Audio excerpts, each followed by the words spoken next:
خيركم من تعلم القرآن وعلمه.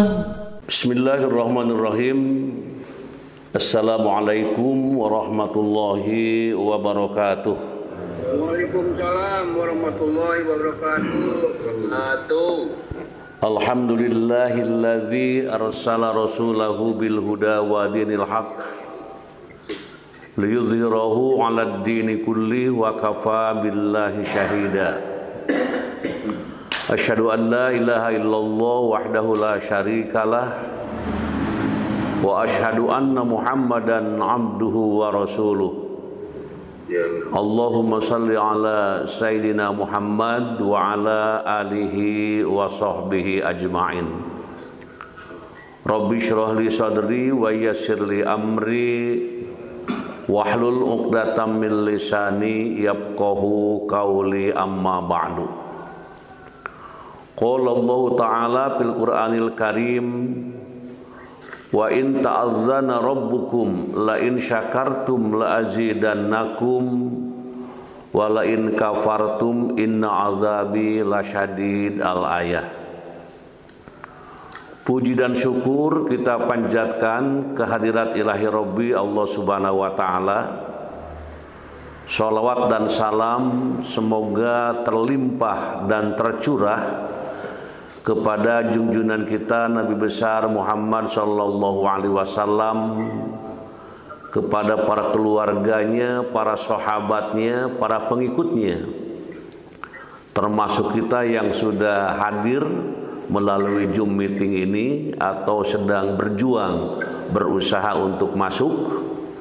Mudah-mudahan semuanya diberikan kelancaran, kemudahan, kesuksesan dalam menjalani hidup di alam dunia ini. Hadirin kaum muslimin wal muslimat rahimakumullah, saya mengucapkan terima kasih kepada perangkat ataupun kawan-kawan yang menyiapkan dalam pengajian ini, termasuk Zoom yang kita manfaatkan pada hari ini adalah Zoom yang difasilitasi oleh PR1 Universitas Pendidikan Indonesia. Mudah-mudahan akan melahirkan cahaya hidayah taufik kepada Sivitas Akademika UPI dan sebagainya di dalam menjalankan, meneruskan kegiatan pengajian ini. Dan juga terima kasih kepada para hadirin wal hadirat. Dan tentu di dalam kesempatan ini ada yang sedang sakit, ada informasi sedang sakit, kurang sehat. Mari kita memohon, munajat, meminta kepada Allah Subhanahu wa Ta'ala agar yang sedang sakit disembuh sehatkan oleh Allah Subhanahu wa Ta'ala. Baik saudara kita atau juga kawan kita, teman kita, sahabat kita, kaum muslimin wal muslimat yang sedang sakit, Allah cabut segala penyakit-penyakitnya, diganti dengan sehat wal afiat. Al-Fatihah. A'udzu billahi minasyaitonir rajim. Bismillahirrahmanirrahim. Alhamdulillahi rabbil alamin. Ar-Rahmanir Rahim, Maliki Yaumiddin. Iyyaka na'budu wa iyyaka nasta'in. Ihdinas siratal mustaqim. Siratal ladzina an'amta 'alaihim ghairil maghdubi 'alaihim waladdallin. Rabbighfirli. Amin. Kemudian juga kita mengawali kajian ini sebelum membaca doa-doa untuk mendapatkan ilmu yang maslahat, manfaat sebagai obor dalam kehidupan. Saya ingin menghimbau kepada semuanya, mari kita untuk memperbaharui niat kembali. Karena boleh jadi sebelum kita hadir ada niat-niat yang agak belum lurus gitu.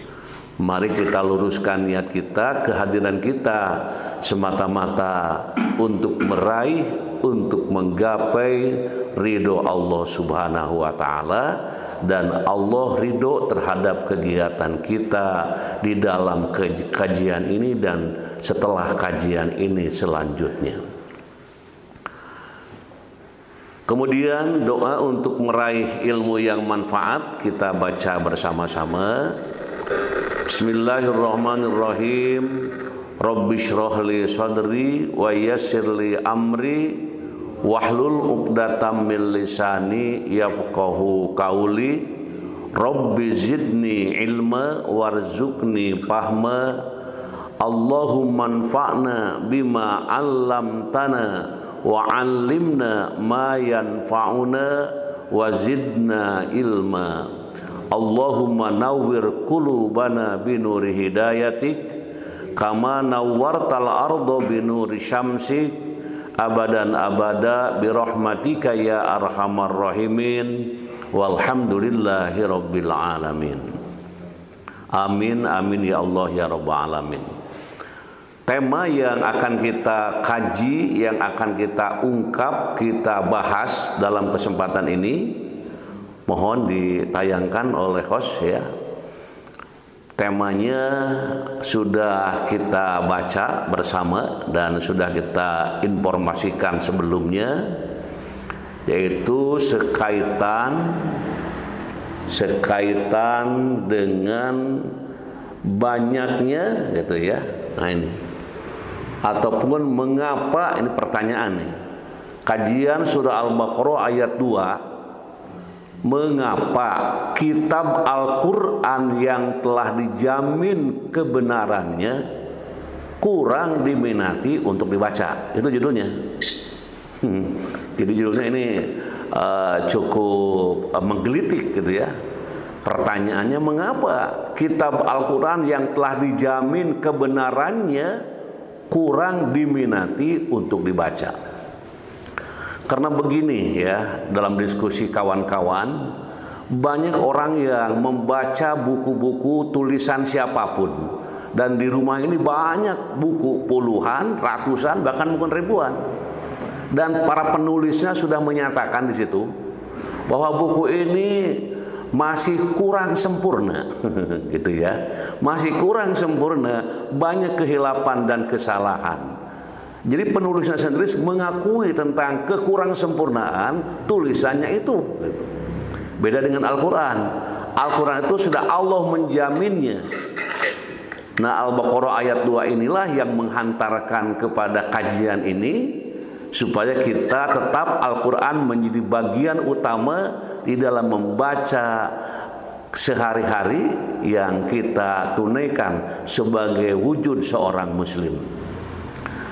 Mari kita lihat ayat yang akan ditampilkan ini, surat Al-Baqarah ayat 2. Mari kita lihat. Ini suratnya, ayatnya pendek.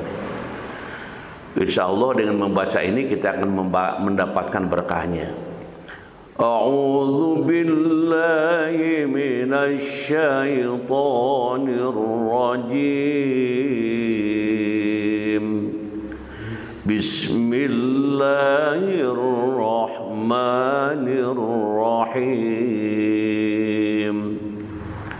Dzalikal kitabu la raiba fihi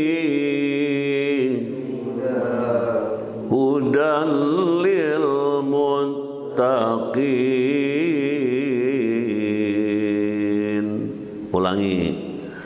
Dzalikal kitabu la raib fihi hudan lil muttaqin. Sekali lagi. Dzalikal kitabu la raiba fihi hudal lil muttaqin. Shadaqallahul azim. Kalau ada tanda titik 3 itu ya, setelah roiba ada titik 3, terus fihi titik 3 lagi. Kalau mau berhenti, berhentilah di salah satu tempat, bukan berhenti di dua-duanya. Seperti misalnya, dzalikal kitabul la raib fi hudal lil muttaqin. Itu berhenti di dua-duanya. Tidak begitu, berhentinya di salah satu. Seperti tadi, dzalikal kitabul la raib fihi hudal lil muttaqin, atau dzalikal kitabul la raiba fihi hudal lil muttaqin. Itu dalam tinjauan ilmu tajwid. Arti dari ayat yang kita baca, kitab Al-Quran ini tidak ada keraguan padanya, petunjuk bagi mereka yang bertakwa. Begitu Allah mengatakan tentang Al-Quran. Jadi kitab Al-Quran ini, tidak ada keraguan. Itu dinyatakan oleh Allah Subhanahu Wa Taala. Tidak ada keraguan padanya, petunjuk bagi mereka yang bertakwa. Nah, ini yang kita sentil. Mengapa yang sudah Allah katakan tidak ada keraguan di dalamnya, kok banyak yang tidak menyempatkan atau mengabaikan. Mudah-mudahan dengan kajian ini tersentuh hati kita untuk menjadikan Al-Quran bacaan utama di dalam kehidupan sehari-hari. Selanjutnya hadirin wal hadirat rahimakumullah, interpretasi para mufasir. Imam Al-Baidawi dalam tafsir Anwarut Tanzil wa Asrarut Ta'wil mengatakan, dzalikal kitab atau itu kitab merupakan kata untuk menunjuk sesuatu yang jauh.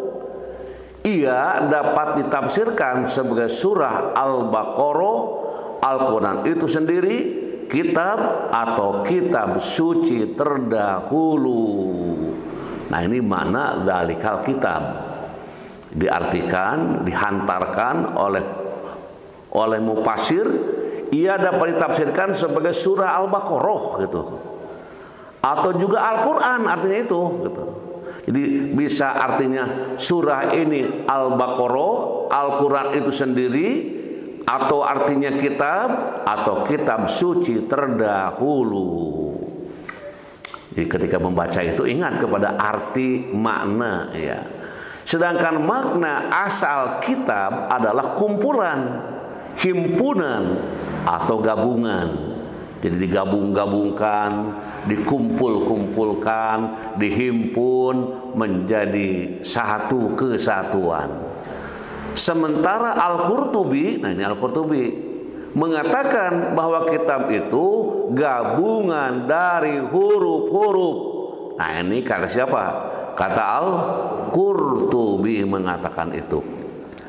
Adapun pengertian tiada terdapat keraguan menurut Imam Al-Baidawi, nah ini ya, adalah bahwa kitab itu demikian jelas dan gamblangnya, di mana orang yang memiliki akal sehat tidak meragukannya sebagai wahyu yang mengandung mukjizat setelah menganalisisnya. Tuh, gitu. Tiada seorang pun meragukan kemukjizatan Al-Quran. Di Al-Quran itu sebagai mukjizat. Kita sudah mengenal apa itu mukjizat, ya. Dan Al-Quran ini dapat dibaca, dapat dimengerti, dapat dipahami, dapat diamalkan, dan dapat diajarkan. Ada beberapa tahap bagi kita sebagai orang muslim di dalam menyikapi tentang Al-Quranul Karim. Selanjutnya hadirin wal hadirat rahimakumullah. Nah, di sini firman Allah Subhanahu wa taala kita baca, Tanzilul kitabi la raiba fihi mir rabbil alamin. Turunnya Sesungguhnya Al-Quran yang tidak ada keraguan di dalamnya adalah dari Tuhan semesta alam. Jadi jangan main-main dengan Al-Quran ini. Quran itu diturunkan oleh Allah Subhanahu wa Ta'ala, oleh Tuhan semesta alam, bukan makhluk yang menurunkan Quran, tapi Khaliq, Allah Subhanahu wa Ta'ala. Makanya jangan main-main dengan Al-Quran. Harus kita menyentuhnya, membukanya sampai mengajarkannya. Selanjutnya hadirin wal hadirat rahimakumullah, Imam At-Tabari ini, Imam At-Tabari, beberapa imam yang kita munculkan dalam tafsir ini, dalam kajian ini, mengungkapkan bahwa kata hudan adalah petunjuk dari kesesatan. Nah, ini. Sementara sebagian para sahabat Nabi mengartikan hudan lil muttaqin sebagai cahaya bagi orang yang bertakwa. Jadi luar biasa Al-Quran itu. Jadi sebagai cahaya bagi siapa? Bagi orang-orang yang bertakwa. Mudah-mudahan yang ikut ngaji, temannya, keluarganya, semuanya jadi hamba-hamba yang bertakwa kepada Allah. Amin. Al-Hasan Al-Basri, nah ini, berpendapat terkait lil muttaqin dengan penjauhan orang bertakwa dari larangan yang diharamkan dan pelaksanaan kewajiban yang diberikan kepada mereka. Nah ini. Jadi hudan lil muttaqin, kata-kata lil muttaqin. Menurut Ibnu Abbas, orang yang bertakwa adalah orang yang mewaspadai siksa Allah untuk tidak menjauhi petunjuk yang mereka pahami dan mengharapkan rahmatnya dengan mengimani semua yang dikabarkan agama kepada mereka. Nah ini. Jadi menurut Ibnu Abbas, orang yang bertakwa orang yang bertakwa, orang yang mewaspadai siksa Allah. Tuh. Mewaspadai itu hati-hati tentang siksa Allah untuk tidak menjauhi petunjuk. Jadi selalu mendekat, tidak menjauhi petunjuk yang mereka pahami, tidak menjauhi Al-Quran, tidak menjauhi kitabullah, selalu mendekat dan mengharapkan rahmatnya dengan mengimani semua yang dikabarkan agama kepada mereka. Hadirin wal hadirat rahimakumullah, selanjutnya dari bahasan ini, nah ini An-Nasir dalam kitab Al-Intisab mengatakan hudan dalam Al-Quran memiliki dua pengertian.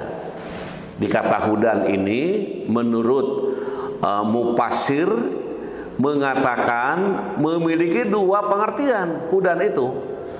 Pertama, petunjuk dan penjelasan atas jalan kebenaran bagi orang yang tersesat, baik diterima atau ditolak. Nah ini. Jadi petunjuk dan penjelasan atas jalan kebenaran bagi orang yang tersesat, baik diterima ataupun ditolak. Nah itu. Yang kedua, petunjuk dalam arti hidayah, di mana Allah menciptakan penerimaan atas petunjuk di hati hambanya orang yang bertakwa. Dia ada berapa pengertian takwa itu? Atau hudan itu ada berapa pengertian? Hudan ada dua Pertama petunjuk dan penjelasan atas jalan kebenaran bagi orang yang tersesat. Nah, baik diterima atau ditolak. Nah, gitu ya. Yang kedua, petunjuk dalam arti hidayah, di mana Allah menciptakan penerimaan atas petunjuk di hati hambanya orang yang bertakwa. Mendapatkan petunjuk merupakan sesuatu anugerah. Nah, mudah-mudahan kita ini termasuk orang yang selalu mendapatkan petunjuk. Petunjuk yang diberikan itu melalui hati biasanya itu. atau melalui lisan orang atau melalui bacaan, ya, timbul di situ petunjuk. Ada hal yang menarik, ada hal yang ingin melakukan, ini karena petunjuk. Dan sering saya katakan, bila ada lintasan ajakan untuk kebaikan, jangan diabaikan, tapi disambut, karena belum tentu ataupun jarang muncul petunjuk hal yang sama. Jadi mendapat petunjuk merupakan sesuatu anugerah yang sangat besar dari Allah. Termasuk kita ingin ikut pengajian, ingin sholat berjamaah, ingin berinfak kepada yang lain, ingin melakukan hal-hal yang amal soleh, itu adalah anugerah dari Allah. Karenanya hanya orang-orang yang bertakwa saja yang akan mendapatkan petunjuk dari Allah Subhanahu wa ta'ala. Orang bertakwa juga dimaknai sebagai orang yang beriman. Artinya hanya orang-orang beriman saja yang akan mendapatkan petunjuk dari Al-Quran ini. Masya Allah. Semoga kita ini dan keluarga kita, ya, yang mungkin dalam kesempatan ini ada keluarga kita yang ikut duduk dengan teman-temannya, ada yang ya mungkin macam-macam. Semoga semua mendapatkan anugerah dari Allah Subhanahu wa ta'ala. Selanjutnya hadirin wal hadirat rahimakumullah, al-huda adalah satu kata yang bermakna petunjuk yang pasti, yang menenangkan hati, yang Allah berikan dalam bentuk keimanan kepada hati seseorang. Gitu ya. Jadi al-huda adalah satu kata yang bermakna petunjuk yang pasti. Nah, ini ada kata-kata pasti, ya, yang menenangkan hati, yang Allah berikan dalam bentuk keimanan kepada hati seseorang. Tidak ada yang bisa memberikannya kecuali Allah semata. Bahkan seorang nabi pun tidak mampu melakukannya tanpa izin dari Allah Subhanahu wa ta'ala, sebagaimana firman Allah Subhanahu wa ta'ala. Mari kita lihat dan kita baca pelan-pelan supaya kita selalu mendapatkan petunjuk dari Allah. Innaka la tahdi man ahbabta walakinnallaha yahdi walakinnallaha yahdi man yasha wa huwa a'lamu bil muhtadin. Sungguh engkau Muhammad tidak dapat memberi petunjuk kepada orang yang engkau kasihi, tetapi Allah memberi petunjuk kepada orang yang Dia kehendaki, dan Dia lebih mengetahui orang-orang yang mau menerima petunjuk. Jadi pengajian ini hanya upaya, ya, hanya proses. Proses apa? Proses menunggu hidayah. Nah, gitu. Proses menunggu petunjuk dari Allah supaya hidup tidak tersasar, supaya hidup jadi terarah, supaya manajemen hidup menjadi jelas, tidak tanpa aturan yang kita lakukan. Hadirin wal hadirat rahimakumullah. Selanjutnya Ibnu Mas'ud dan sejumlah sahabat lainnya mengartikan lil muttaqin sebagai mukmin atau orang yang beriman. Imam Al-Qalbi ketika ditanya perihal al-muttaqin menjawab, mereka yang menjauhi dosa besar. Oh, gitu kata Al-Mas'ud atau Ibnu Mas'ud.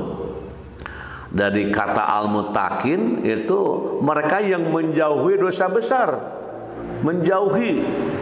Jadi bukan mendekati, apalagi mencari, gitu ya. Nah, ini menjauhi.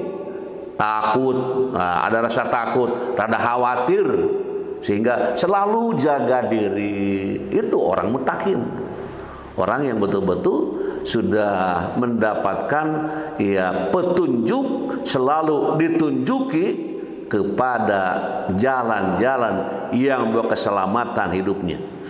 Ad-Dhahhak dalam tafsir Imam At-Tabari ini meriwayatkan Ibnu Abbas yang mengartikan orang bertakwa sebagai orang beriman yang menjaga diri dari penyekutuan terhadapku dan mereka yang berbuat taat kepadaku.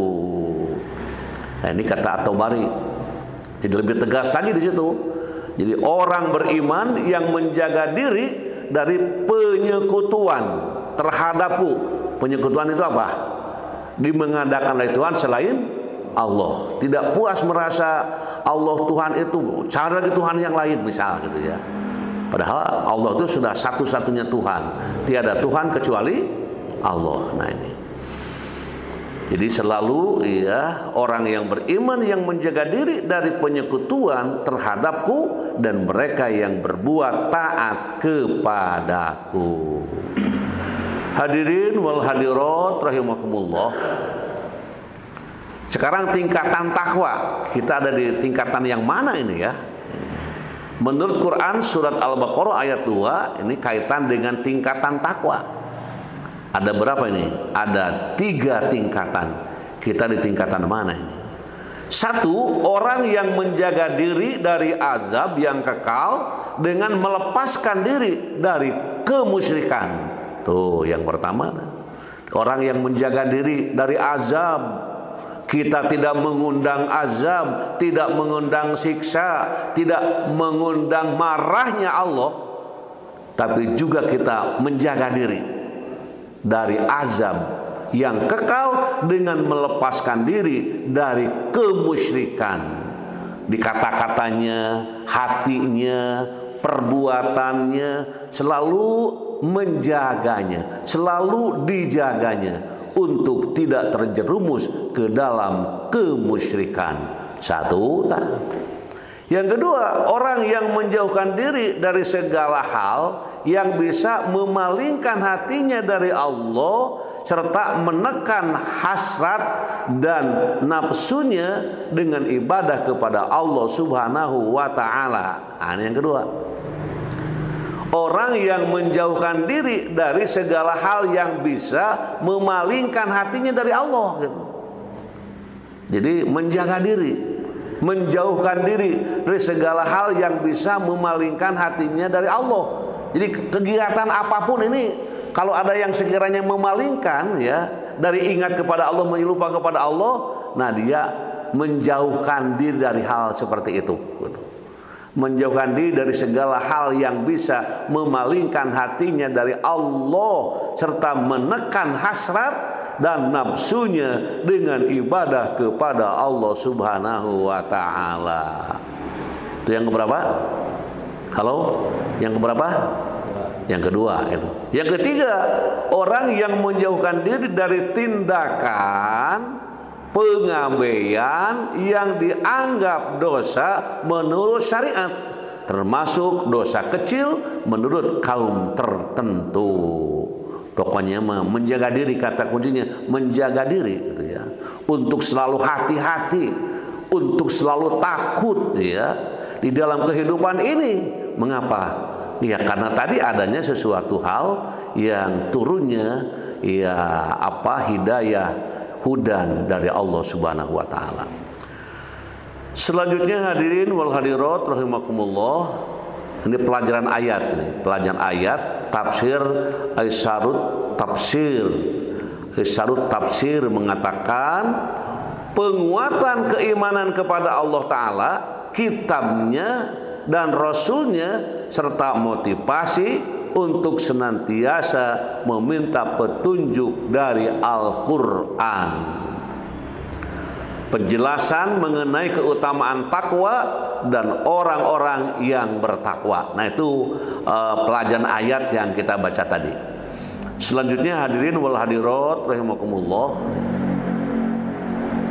Nah sekarang kita melihat dari sisi nilai-nilai pendidikan. Saya diungkap ini karena nilai-nilai pendidikan ini sangat menghantarkan, sangat menunjukkan, sangat memberikan peluang untuk menjadi manusia yang berubah ke arah yang lebih baik. Itu pendidikan. Jadi selalu pendidikan itu didengung-dengungkan, dijadikan program, kajian, ya, kemudian pelaksanaan. Nah, kita lihat satu, mendidik hambanya agar menjadi orang yang bertakwa dan beriman kepadanya.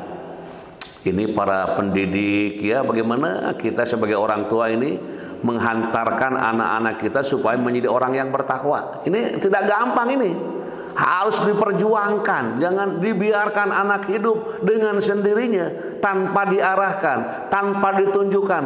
Anak tidak tahu apa-apa, maka hantarkanlah, bimbinglah, tuntunlah, arahkan, tunjukkan kepada anak kita, anak biologis kita, dan anak didik kita, supaya menjadi manusia yang hidupnya selalu hati-hati, yaitu menjadi manusia yang bertakwa.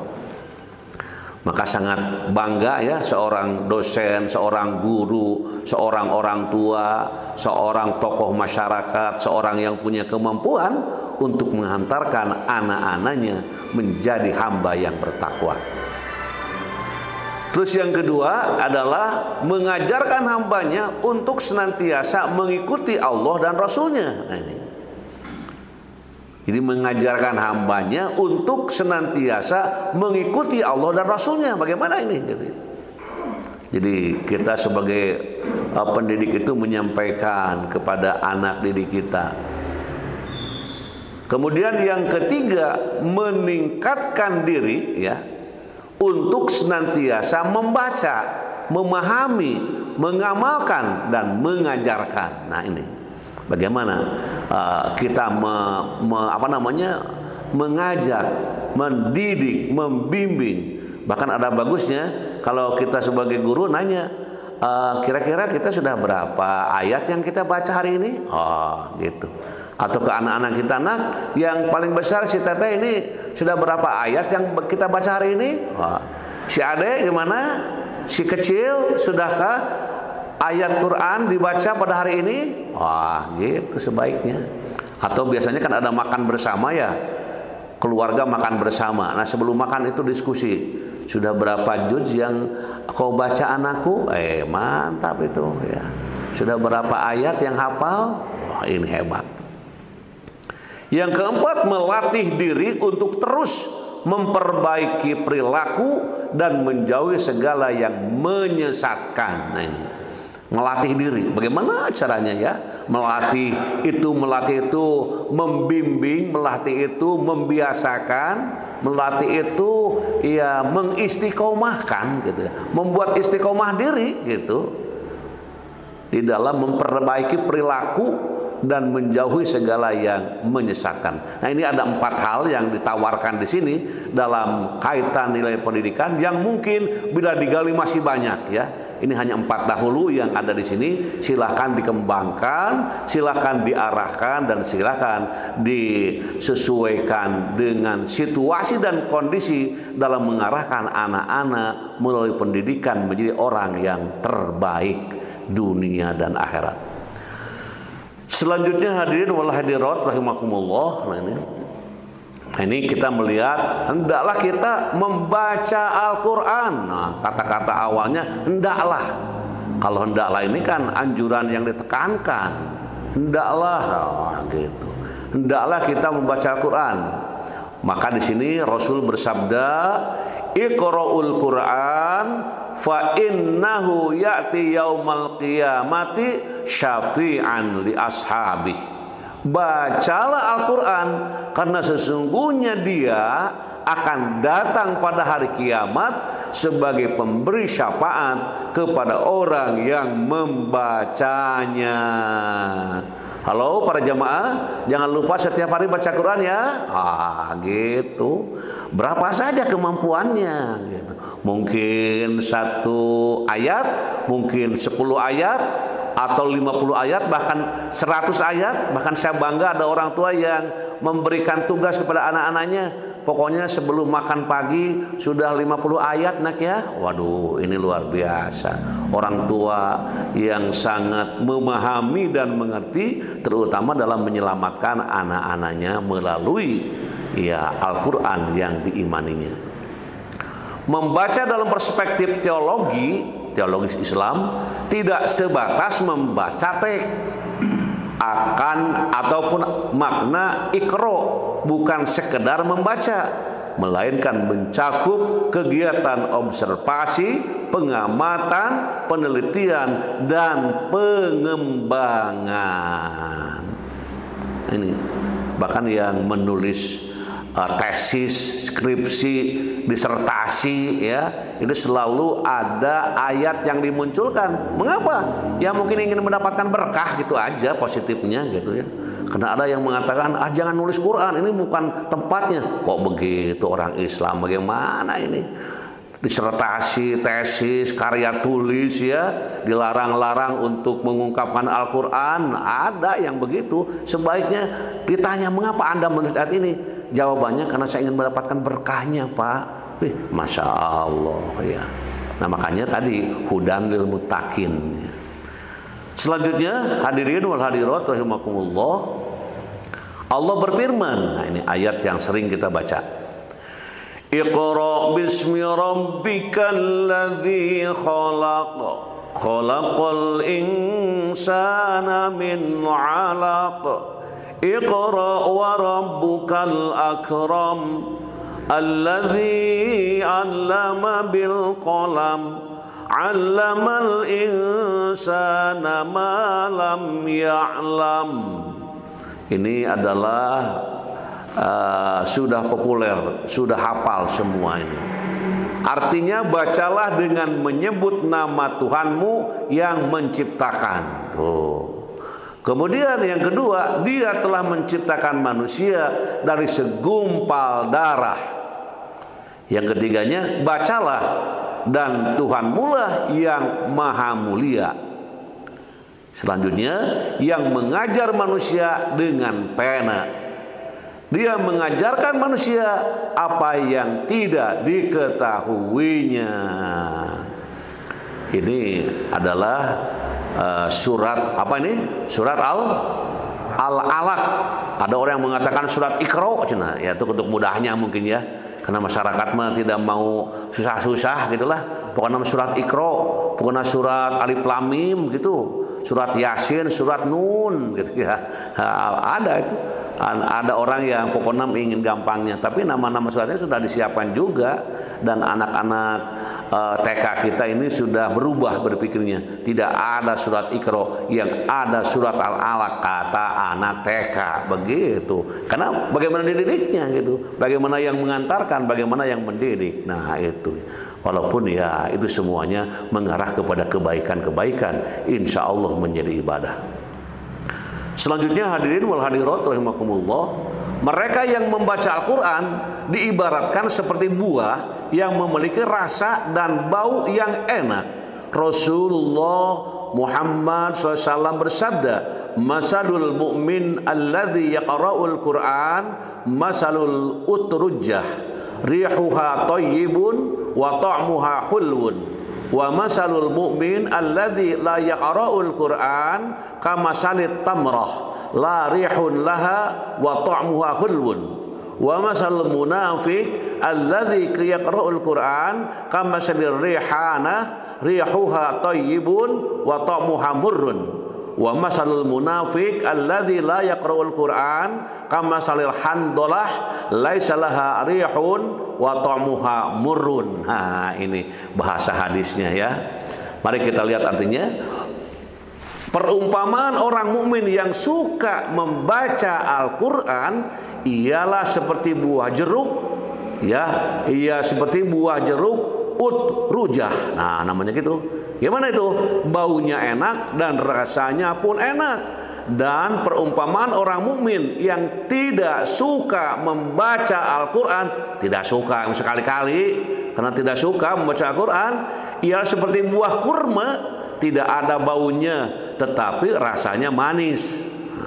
Adapun perumpamaan orang munafik yang suka membaca Al-Quran ialah seperti minyak harum, baunya enak sedang rasanya pahit. Dan perumpamaan orang munafik yang tidak suka membaca Al-Quran ialah seperti rumput handolah, tidak ada baunya dan rasanya pun pahit.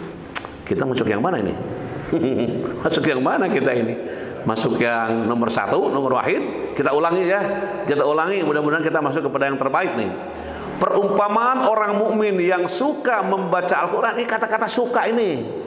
Jadi program pada maghrib baca Quran, pada subuh baca Quran, sehari semalam tidak kurang dari 100 ayat yang dibaca dari Al-Quran. Mengapa? Itu adalah perumpamaan orang mukmin yang suka membaca Al-Quran. Digambarkan seperti buah jeruk uthujah. Bagaimana itu? Baunya enak dan rasanya pun enak. Luar biasa itu ya, baunya, rasanya. Ini kan menarik gitu. Makanya tadi katakan adalah orang perumpamaan mukmin yang suka membaca Al-Quran. Dan perumpamaan orang mukmin yang tidak suka. Nah, ini tidak suka ini mah. Kalau daik maca kerja daik mah orang lain baca ini mah cicingnya nggak hulang gitu ya, tidak tertarik. Nah, ini tidak suka. Bahkan mendengarkan pun mungkin agak sedikit rada riweuh gitu ya. Nah, di sini digambarkan ya, orang mukmin yang tidak suka membaca Quran, sekali-kali bacanya ialah seperti buah kurma. Tidak ada baunya kurma itu, tetapi rasanya manis, masih mending gitu ya. Masih mending gitu. Masih mending.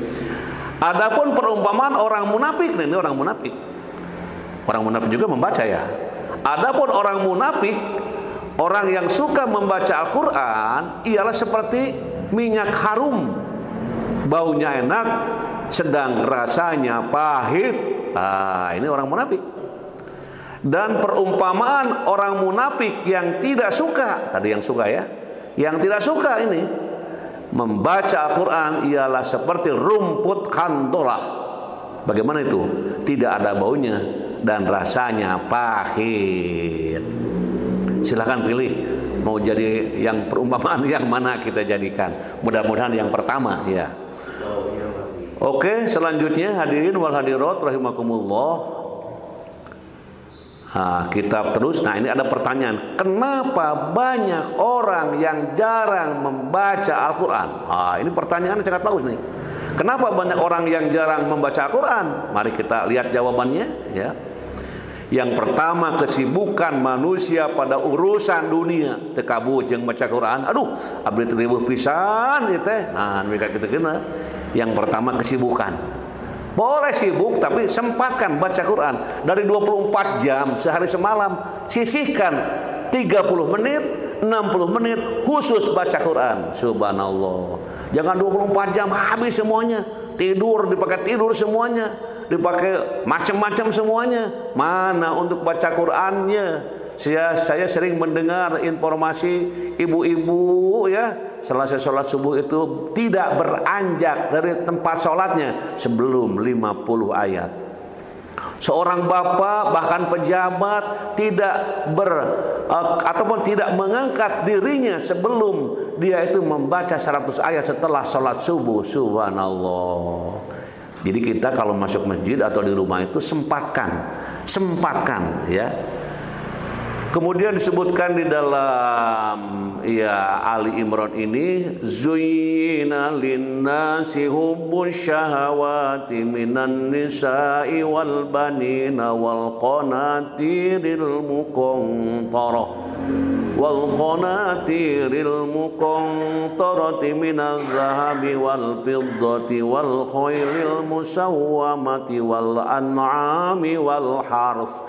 Dzalika mata'ul hayatid dunya wallahu indahu husnul ma'ab. dijadikan terasa indah dalam pandangan manusia, cinta terhadap apa yang diinginkan berupa perempuan-perempuan, anak-anak, harta benda yang bertumpuk dalam bentuk emas dan perak, kuda pilihan, hewan ternak dan sawah ladang. Itulah kesenangan hidup di dunia, dan di sisi Allah lah tempat kembali yang baik. Disibukkan manusia dengan hal tadi itu, disibukkan sehingga tidak sempat lagi. Tiba-tiba usia sudah lanjut, ajal hampir tiba, baru menangis terisak-isak di tempat yang tersembunyi. Kenapa? Sedang menyesali dirinya. Alhamdulillah masih menyesal. Bayangkan kalau tidak menyesal sedikit pun. Nah ini, makanya semoga kita jadi orang yang dimuliakan Allah. Terus yang kedua hadirin, yang kedua, satu kesibukan Rasul, ya. Rasul juga mengatakan zuyyina linnasi hubbus syahawat minan nisa wal banin wal qanatiril muqantarati minadz zahabi wal fiddah wal khairil musawwamati wal an'am wal hars dzalika mataul hayatid dunya wallahu indahu husnul ma'ab. Ini kata hadis, kata Rasulullah SAW. Dunia itu terlaknat. Wih, kalimatnya gitu ya. Dunia itu terlaknat dan segala yang terkandung di dalamnya pun terlaknat, kecuali orang yang berzikir kepada Allah, yang melakukan ketaatan kepadanya, seorang alim atau penuntut ilmu syar'i. Oke, selanjutnya, tidak beriman kepada Al-Quran. Nah ini yang kedua. Tadi apa? Ya. Halo, tadi lupa lagi kemarin. Tadi karena sibuk dunia kan gitu. Jangan mengantuk ini. Yang kedua apa? Tidak beriman kepada Al-Quran. Nah ini disebutkan di sini dalam surat Ar-Ra'd, ya, Alif Lam Mim Ra. Oh, bukan surat Alif Lam Mim Ra nih. Surat apa? Ar-Ra'd. Alif Lam Mim Ra. Tilka ayatul kitab walladzi unzila ilaika mir rabbikal haqqu walakinna aktsaran nasi la yu'minun. Alif Lam Mim Ra. Ini adalah ayat-ayat Alkitab, Al-Quran, dan kitab yang diturunkan kepadamu daripada Tuhanmu. Itu adalah benar, akan tetapi kebanyakan manusia tidak beriman kepadanya. Selanjutnya nomor 3, tidak mengetahui keutamaan membaca Quran. Nah ini gara-gara tidak mengetahui keutamaan, memang tidak belajar sih itu. Tidak hadir di majlis ta'lim, tidak mendengarkan penjelasan, mana belum aja gitu, sehingga tidak mengetahui keutamaan membaca Al-Quran. Terus selanjutnya, apa sih? Nah itu maka ada kata sini. Apa sih keutamaan membaca Al-Quran? Nah mari kita lihat. Yang pertama, tidak akan tersesat dan tidak akan celaka. Nah, ini yang pertama. Tidak akan tersesat dan tidak akan tercela. Sebagaimana Quran Toha 1, 2, 3, famanat taba'a hudaya fala yadillu wala yashqa. Lalu barang siapa yang mengikuti petunjukku, ia tidak akan sesat dan tidak akan celaka. Nomor 2, halo. Para malaikat akan selalu bersamanya. Subhanallah.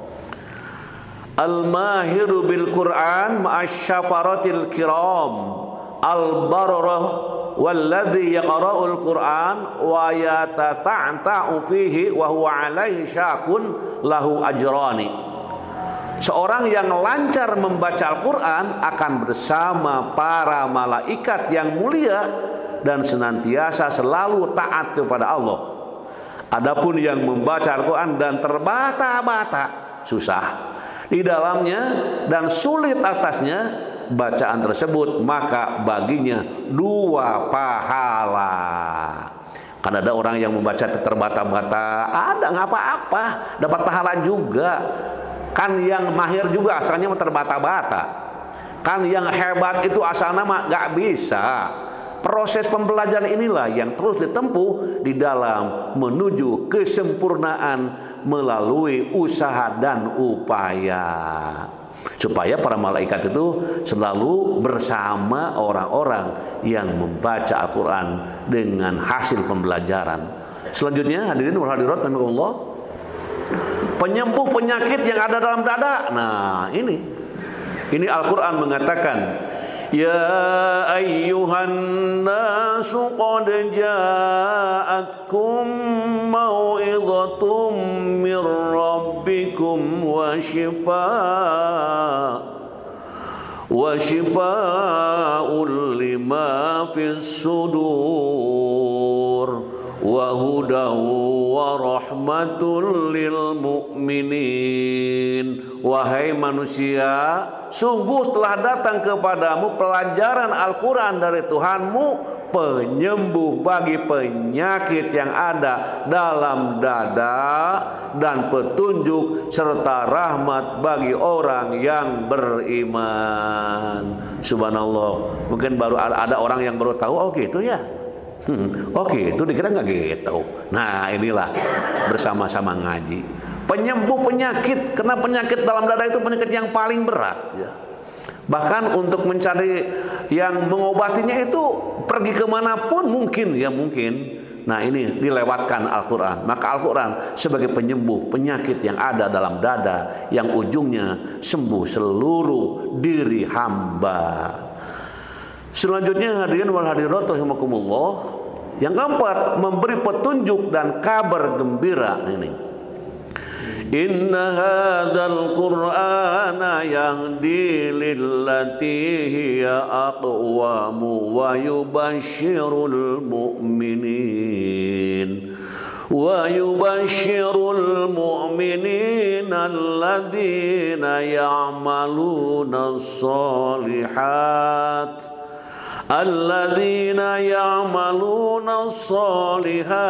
anna lahum ajran kabira.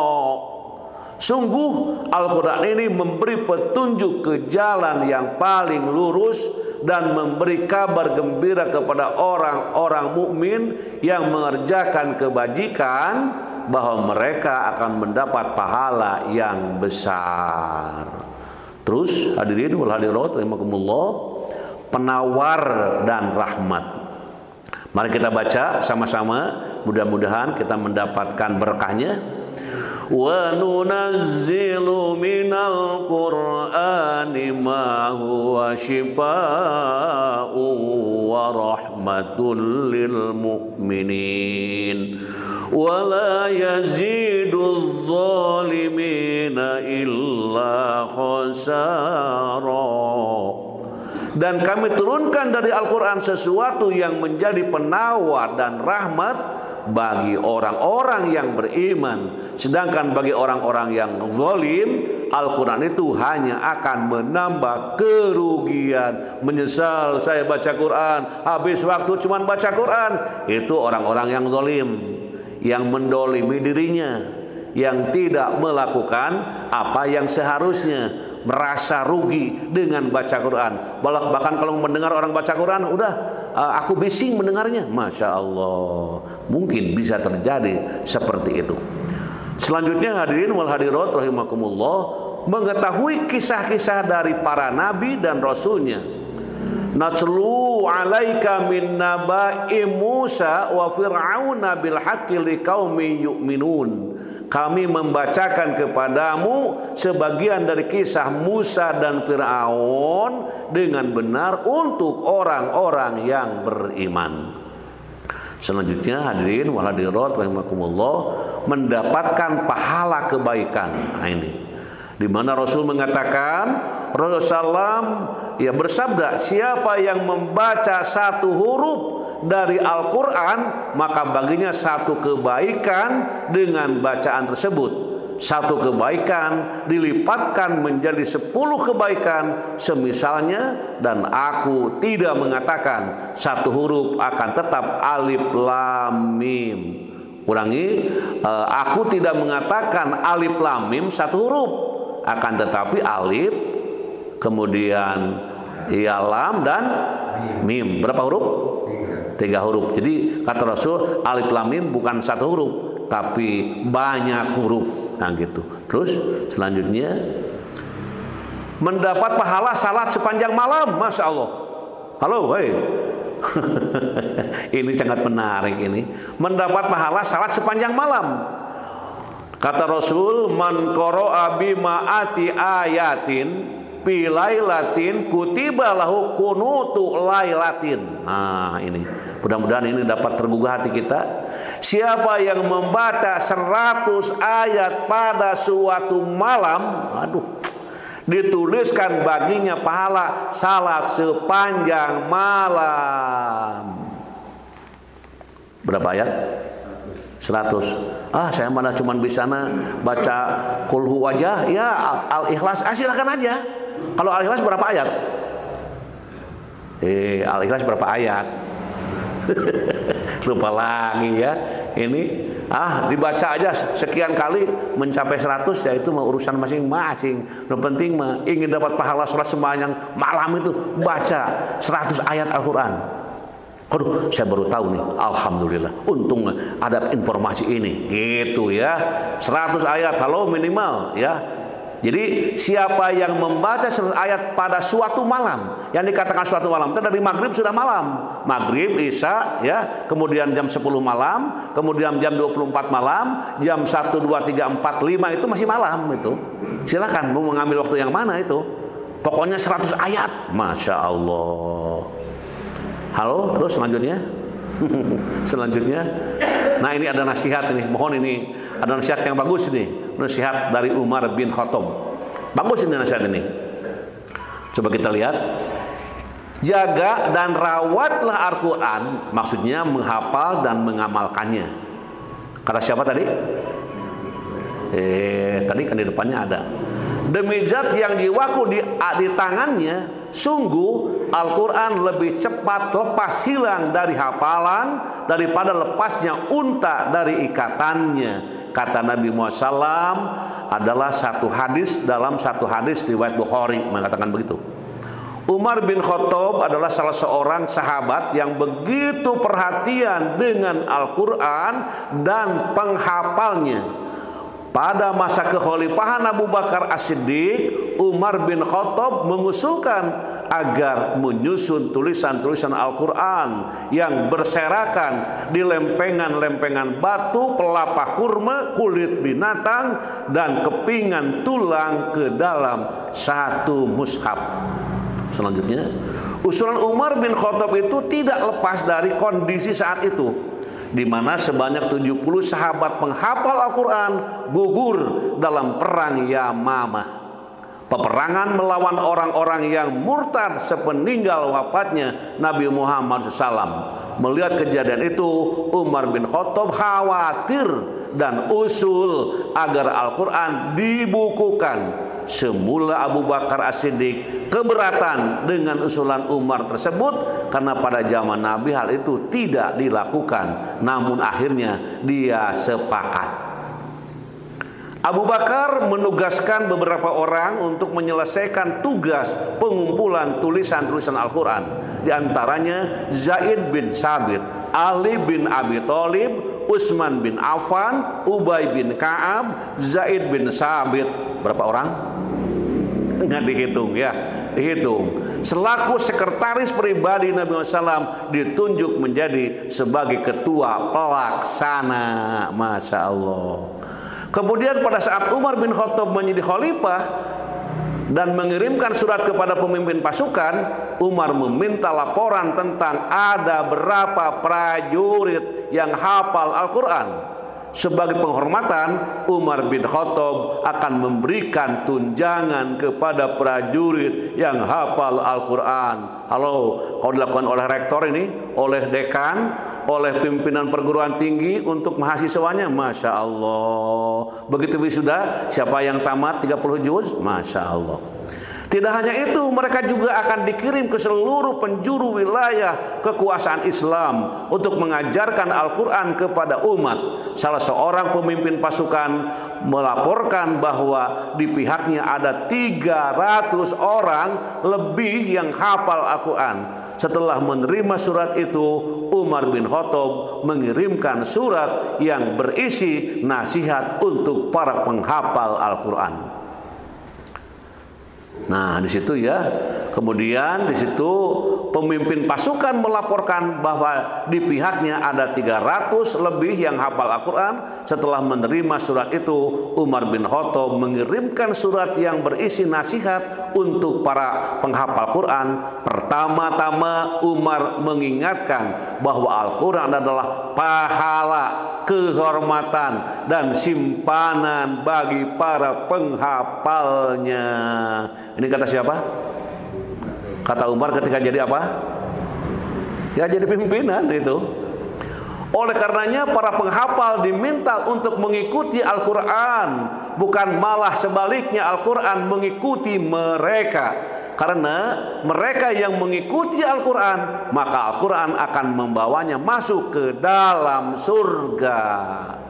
Sementara mereka yang diikuti Al-Quran, maka Al-Quran sendiri akan melemparkannya ke dalam neraka. Jika engkau bisa, jadikanlah Al-Quran sebagai temanmu dan jangan sampai ia menjadi musuhmu. Maka setelah saya lihat ya, mahasiswa bawa Quran, dosen bawa Quran, Masya Allah. Sebab barang siapa yang mana Al-Quran menjadi temannya, niscaya masuk surga.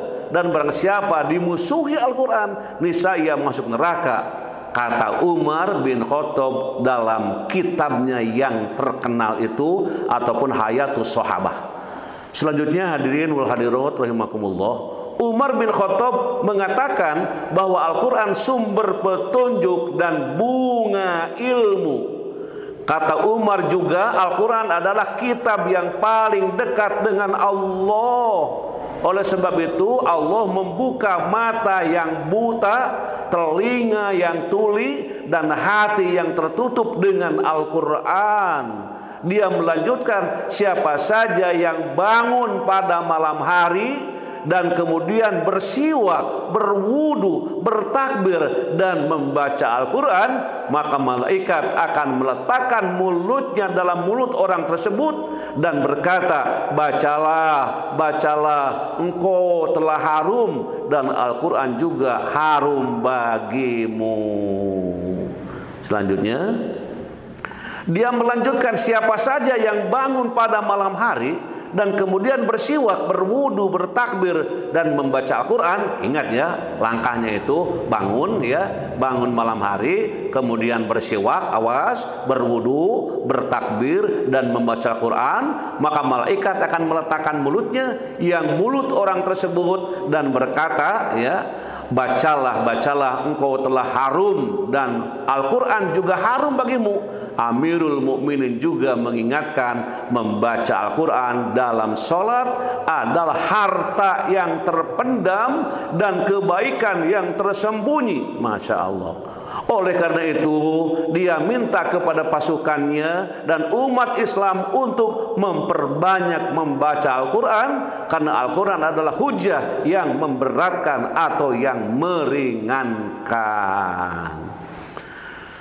Selanjutnya hadirin wal hadirat, karena itu, nah sudah mulai karena itu, muliakanlah Al-Quran dan jangan rendahkan, awas ya, muliakan Al-Quran dan jangan rendahkan, sebab Allah memuliakan orang yang memuliakan Al-Quran dan merendahkan orang yang merendahkan Al-Quran. Ujarnya, ketahuilah bahwa barang siapa membaca Al-Quran, menghafal dan mengamalkannya, serta mengikuti apa yang dikandungnya, ia memiliki doa yang mustajab di sisi Allah. Jika dia menghendaki, maka dia doa tersebut di dunia, jika tidak, doa tersebut menjadi simpanan baginya di akhirat. Lanjut Umar. Selanjutnya, awas selesai. Halo? Halo, ya sudah selesai ini. Mari kita baca doa ini. Ada doa yang bagus nih. Bismillahirrahmanirrahim. Allahumma inni a'udzu bika min munkaratil akhlaq wal a'mali wal ahwa. Ulangi. Allahumma inni a'udzu bika min munkaratil akhlaq wal a'mali wal ahwa. Ya Allah, aku berlindung kepadamu dari akhlak, perbuatan-perbuatan, dari hawa nafsu yang munkar. Doa ini sangat bagus, doa Rasulullah SAW. Kita amalkan, kita baca, kita bawa-bawa, sehingga sehari-hari tidak lepas dari Al-Quranul Karim, tidak lepas dari doa yang dicontohkan oleh Rasulullah SAW.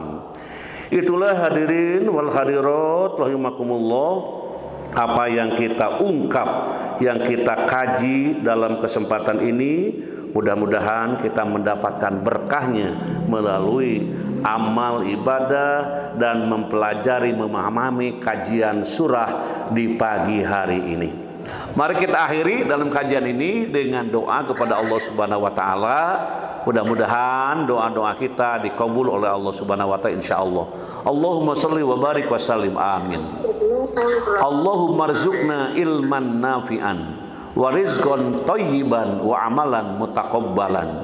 Allahumma inna nas'aluka ilman nafi'an wa rizqan wasi'an wa shifaan min kulli da. Allahumma yassir umurana, Allahumma faqihna fid din waghfir lana wa liwalidaina warhamhuma kama rabbayana sigoro. Rabbana taqabbal minna innaka antas samiul alim wa tub alaina innaka antat tawwabur rahim. Rabbana atina fid dunya hasanah wa fil akhirati hasanah wa qina adzabannar wa adkhilnal jannata ma'al abror ya aziz ya ghafar ya rabbal alamin. Subhana rabbika rabbil izzati amma yasifun wa salamun alal mursalin walhamdulillahi rabbil alamin. Subhanakallahumma wa bihamdika asyhadu an la ilaha illa anta astaghfiruka wa atubu ilaik. Wassalamualaikum warahmatullahi wabarakatuh.